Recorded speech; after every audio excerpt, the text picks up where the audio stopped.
Hello నమస్తే, నేను అశోక్. దేశంలో జమిలీ ఎన్నికలకు సంబంధించిన వ్యవహారం మళ్ళీ చర్చనీయాంశంగా మారుతుంది. ఎప్పుడు జమిలీ ఎన్నికలు వస్తాయనేటువంటి ఒక చర్చ ఇప్పుడు పెద్ద ఎత్తున జరుగుతూ ఉంది. పార్లమెంట్ ఎన్నికలు జరిగి ఇంకా 2 ఏళ్ళు కూడా ముగినటువంటి నేపథ్యంలో మళ్ళీ జమిలీ ఎన్నికలకు సంబంధించిన చర్చ ఎందుకు వస్తుందని చెప్పేసి ప్రతి ఒక్కరికి కూడా ఒక ఆలోచన రావచ్చు. అయితే జమిలీ ఎన్నికలను ఈసారి ఖచ్చితంగా జరపాలని చెప్పేసి కేంద్ర ప్రభుత్వం, ముఖ్యంగా బీజేపీ గట్టిగా ప్లాన్ చేసుకుంటూ వస్తుంది. ఎందుకంటే మోదీ మూడోసారి ప్రధాని కావటము, ఆ మేనియాని అలానే కంటిన్యూ చేసుకుంటూ 4వ సారి కూడా మళ్ళీ బీజేపీ అధికారంలోకి రావడానికి వాళ్ళు ప్లాన్ చేసుకుంటూ ఉంటే, ఆల్రెడీ ఆర్ఎస్ఎస్ రూల్స్ ప్రకారం 75 ఏళ్ళు దాటిన ఏ వ్యక్తి కూడా రాజకీయాల్లో ఉండకూడదు అనేటువంటి ఒక నిబంధన ఉంది. అది ఖచ్చితంగా మోదీకి కూడా వర్తిస్తుంది. ఆల్రెడీ మోదీ కూడా 75 మార్కును కూడా ఆయన దాటబోతున్నారు. సో ఇలాంటి నేపథ్యంలో ఖచ్చితంగా జమిలీ ఎన్నికలను తీసుకొచ్చి మోదీ మేనియాతను మళ్ళీ బీజేపీ 4వ సారి అధికారంలోకి వస్తే ఆ తరమంతా మరొక 10 ఏళ్ల పాటు బీజేపీ అధికారంలో ఉండేటువంటి ఒక ప్రస్తావన కూడా కంటిన్యూ అవుతుంది. కాబట్టి ఎట్టి పరిస్థితుల్లోనూ జమిలీ ఎన్నికలు తీసుకురావాలి అనేటువంటి ఒక చర్చ బీజేపీలో ఉన్నట్టు, దాంతోపాటు కేంద్రానికి సంబంధించిన కొంతమంది వ్యక్తులు దీని మీద కూడా చాలాసార్లు మాట్లాడుతూ వస్తున్నారు. జమిలీ ఎన్నికలు కూడా వస్తాయి, ఇది 2027 చివరిలో కావచ్చు, లేదంటే 2028 మొదట్లో కావచ్చు వచ్చే అవకాశం ఉందంటూ కూడా చెప్తున్నారు. ఇక మరోపక్క బీజేపీ స్టామినా కూడా అన్ని రాష్ట్రాల్లో విపరీతంగా పెరుగుతూ వస్తుంది. గతంలో చూసుకుంటే మనం పార్లమెంట్ ఎన్నికలకు సంబంధించి చూసుకుంటే పార్లమెంట్ ఎన్నికల్లో బీజేపీకి అంత బలమైన మెజార్టీ రాలేదు. ఆంధ్రప్రదేశ్కి సంబంధించి ఇటు కూటమికి సంబంధించి టీడీపీ జనసేన సపోర్టు, అలాగే బీహార్కి సంబంధించి నితీష్ కుమార్ సపోర్టు, ఇలా వీళ్ళిద్దరి సపోర్ట్తో కేంద్రంలో బీజేపీ ఎన్డీఏ కూటమి మళ్ళీ అధికారంలోకి వచ్చింది. 3వ సారి ముచ్చటగా ప్రధాని నరేంద్ర మోదీ ప్రధానిగా బాధ్యతలు కూడా చేపట్టినటువంటి పరిస్థితి కూడా మనకు తెలిసింది. సో ఇలాంటి నేపథ్యంలో మళ్ళీ జమిలీ ఎన్నికలు ఎందుకు జరగాలి, అసలు జమిలీ ఎన్నికలకు జరగాల్సినటువంటి ప్రస్తావన ఏంటి అంటూ కూడా చాలామంది ఇండియా కూటమికి సంబంధించిన నేతలు కావచ్చు, ప్రతిపక్ష పార్టీకి సంబంధించిన వ్యక్తులందరూ కూడా మాట్లాడుతూ వస్తున్నారు. అయినా ఇప్పుడు ఎట్టకేలకు ఇటీవల మనం చూసాం బీహార్కి సంబంధించిన రిజల్ట్స్ వస్తూ వచ్చాయి. అంతకుముందు మహారాష్ట్రకి సంబంధించి, హర్యానాకి సంబంధించి, జార్ఖండ్కి సంబంధించి ఇలా రిజల్ట్స్ అన్నింటినీ కూడా చూసాం.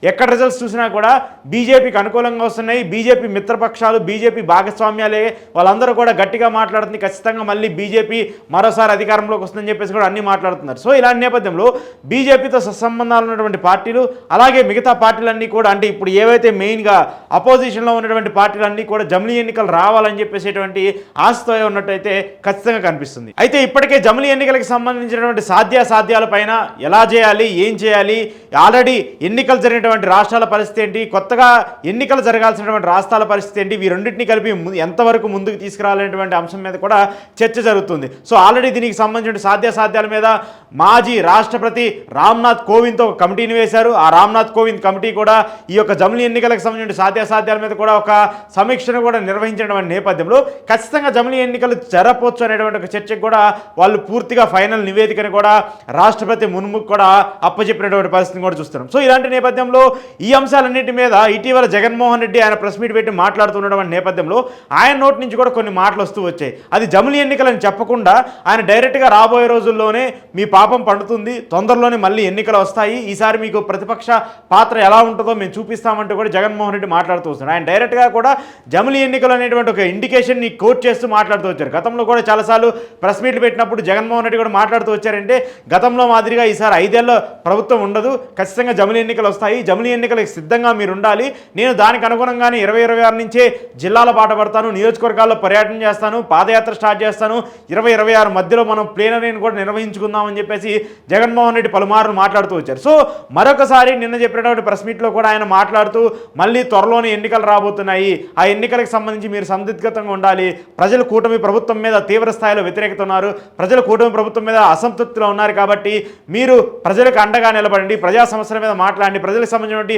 హామీల మీద పోరాటం చేయండి అంటూ కూడా జగన్మోహన్ రెడ్డి వైసీపీ నేతలకు దిశానిర్దేశం చేస్తూ వచ్చాడు. అయితే జమిలీ ఎన్నికలు జరిగితే ఖచ్చితంగా ఇక్కడ ప్రతిపక్ష పార్టీలకు అడ్వాంటేజ్ అవుతుంది. అదే వైసీపీ అయినా, బీఆర్ఎస్ అయినా, బీజేపీ అయినా, ఇంకొకటైనా. కానీ అధికారంలో ఉన్నటువంటి పార్టీలకు జమిలీ ఎన్నికలు జరిగితే చాలా పెద్ద నష్టం.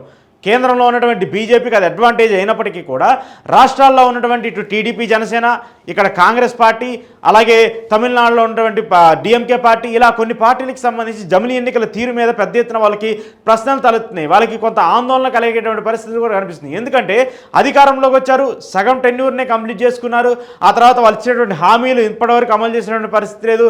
మెయిన్గా ఆంధ్రప్రదేశ్కి సంబంధించి చూసుకుంటే అమరావతి అనేటువంటి ఒక రాజధాని పెద్ద ఎత్తున ప్రోపరేట్ చేసుకుంటూ వచ్చారు. చంద్రబాబు నాయుడు దాన్ని పెద్ద ఎత్తున హైలైట్ చేసుకుంటూ వచ్చాడు. ఖచ్చితంగా రాజధాని నేను కట్టే మళ్ళీ ఎన్నికలకు వెళ్తాడని చెప్పేసి ఆయన పదే పదే శపథం చేస్తూ వచ్చిన నేపథ్యంలో ఇప్పుడు మళ్ళీ ఒకవేళ జమిలీ ఎన్నికలు వస్తే ప్రజలు ఎంతవరకు కూటమి ప్రభుత్వానికి మద్దతుగా నిలిచే అవకాశం ఉంటుంది, ప్రజలు ఎంతవరకు మళ్ళీ కూటమి ప్రభుత్వానికి గతంలో మాదిరిగా 164 స్థానాలు ఇచ్చి అధికారంలో కూర్చోబెట్టే పరిస్థితి వస్తుందా, ఇలాంటి ఎన్నో ప్రశ్నలు కూడా కొత్తగా తలెత్తు వస్తున్నాయి. సో ఇలాంటి నేపథ్యంలో జగన్మోహన్ రెడ్డి కావచ్చు, వైసీపీ పార్టీ కావచ్చు, లేదంటే మిగతా పార్టీలన్నీ కూడా ఆశాభావంతో జమిలీ ఎన్నికలు రావాలని చెప్పేసి కోరుకున్నప్పటికీ కూడా అధికారంలో ఉన్నటువంటి పార్టీలకు, అధికారంలో ఉన్నటువంటి వ్యక్తులకు మాత్రము ఇది ఒక శాపంగా మారుతుంది, ఇది ఒక బాధాకరమైనటువంటి విషయంగా మారుతుంది. ఖచ్చితంగా 2027 చివరిలో కానీ లేదంటే 2028 మొదటి 2-3 నెలల్లో కానీ ఎన్నికలు జరుగుతాయి అంటూ కూడా మాట్లాడుతూ వస్తున్నారు.